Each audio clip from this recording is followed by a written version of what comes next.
আলাইকুম। আফান মম কিচেনে আপনাদের সবাইকে স্বাগত। আজ আমি আপনাদের সুজির রসবড়ি বানিয়ে দেখাবো। পর্যাপ্ত পরিমাণে দুধ নিয়ে নিয়েছি, তার মধ্যে 1 কাপ পরিমাণে চিনি দিয়ে নিয়েছি। দুধটাকে ভালোভাবে জাল করে নিব। দুধটা জাল করা পর্যন্ত নাড়তে থাকবো, তলানিতে যেন চিনিটা লেগে না যায়। দুধটা জাল হয়ে গেলে চুলাটা অফ করে দিয়ে রেখে দিব।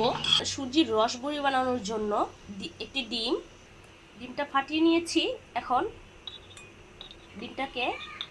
ডিমটাকে এখন ভালো করে এভাবে মিক্স করে নিব। ফাটিয়ে নেওয়া হয়ে গেছে ভালো করে। এখন এর মধ্যে আমি সুজি দিয়ে দিব।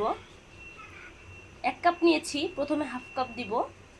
যারা মিষ্টির মধ্যে লবণ খেতে চান বা লবণ দেওয়াটা পছন্দ করেন, আপনারা লবণ দিয়ে নেবেন। হালকা করে পরিমাণ মতো লবণ দিয়ে নেবেন। অল্প আর একটু সুজি লাগবে। ভালোভাবে ডিমের সাথে মিক্স করে নিব। ডিমের সাথে সুজিটা মিক্স করা হয়ে গিয়েছে।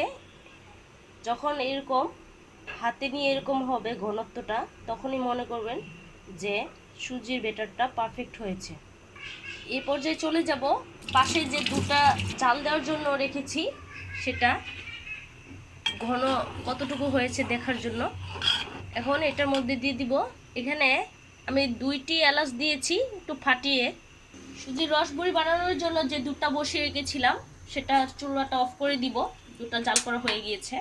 এ পাশে এখন বড়িটা বানানোর জন্য চলে আসলাম। তেলটা গরম হওয়া পর্যন্ত অপেক্ষা করব। হালকা গরমের মধ্যে সুজি যে বড়িটা বানাবো সেটা দিতে হবে। বেশি গরম অবস্থায় তেলের মধ্যে দেওয়া যাবে না। তেলটা বেশি গরম হয়ে গেলে বড়িটা তাড়াতাড়ি করে ব্রাউন কালার চলে আসবে। আর রসবড়িটা একটু সাদা সাদাই থাকে। এখন দিয়ে দিব, একটি একটি করে দিয়ে দিব। চুলার জালটা থাকবে মিডিয়াম থেকে একটু লো। সুজির বড়িগুলা 1 মিনিটের মতো ভাজতে হবে। 1 মিনিটের বেশি ভাজা যাবে না। বড়িটা হয়ে গিয়েছে। এখন গরম গরম অবস্থায় যে দুধটা জাল দিয়ে রেখেছিলাম, সে দুধের মধ্যে দিয়ে দিব। এই পাশে আবার দিয়ে দিব বড়িটা।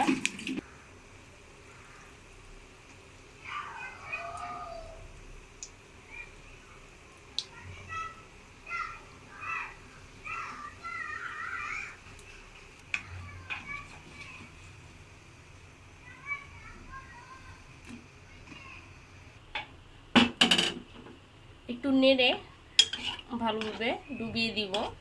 এরপর যে এভাবে রেখে দিব 1 থেকে 2 ঘন্টার মতো। ফিরে আসছি 2 ঘন্টা পর। ফিরে আসলাম 2 ঘন্টা পর। দেখতেই পাচ্ছেন যে 2 ঘন্টা ভিজিয়ে রেখেছি। সার্ভ করে দেখাচ্ছি যে কতটা নরম তুলতুলো হয়েছে। এখন আপনাদের দেখাবো কেটে যে কতটুকু নরম হয়েছে। এই তো দেখতেই পাচ্ছেন, চামচ লাগানোর আগে ভেঙে যাচ্ছে।